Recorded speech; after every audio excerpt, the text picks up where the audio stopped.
Hi mga ka-watchers, good morning, good afternoon, and good evening. Welcome back to my channel and welcome to another episode of our Suzuki Espresso. This time we're gonna talk about the cabin filter ng ating unit. So may dalawang air filter yung sasakyan. First is nung doon sa may engine na air filter, tapos pangalawa itong sa cabin filter. Yung purpose ng sa cabin filter na makikita natin dito is para siya sa aircon natin.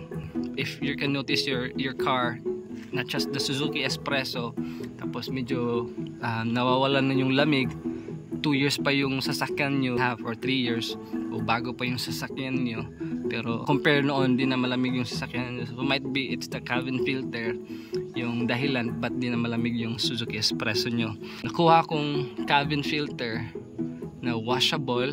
You can maintain it from time to time. Just a short distance na travel, malilinisan nyo na yung cabin filter. So dito siya nakalagay yung cabin filter mga ka-watchers. May takip yan, and this is it.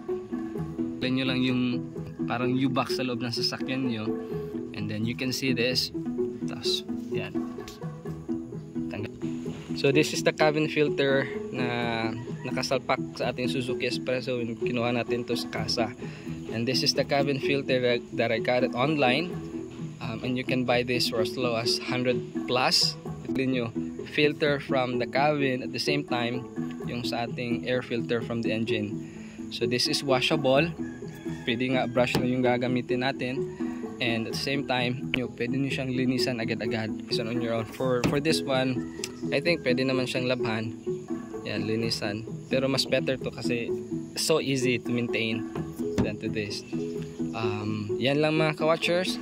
This is the stock cabin filter, and this is the original that I can sell aftermarket na pwede nating isalpak sa ating Suzuki Espresso. You can search it on online store, Suzuki Espresso cabin filter, and there will be a lot of recommendations.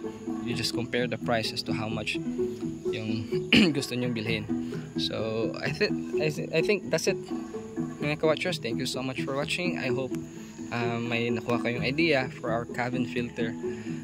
Please take note, naka-apekto to sa lamig ng ating Suzuki Espresso. Pag once madumi na siya, nababawasan yung lamig ng ating unit.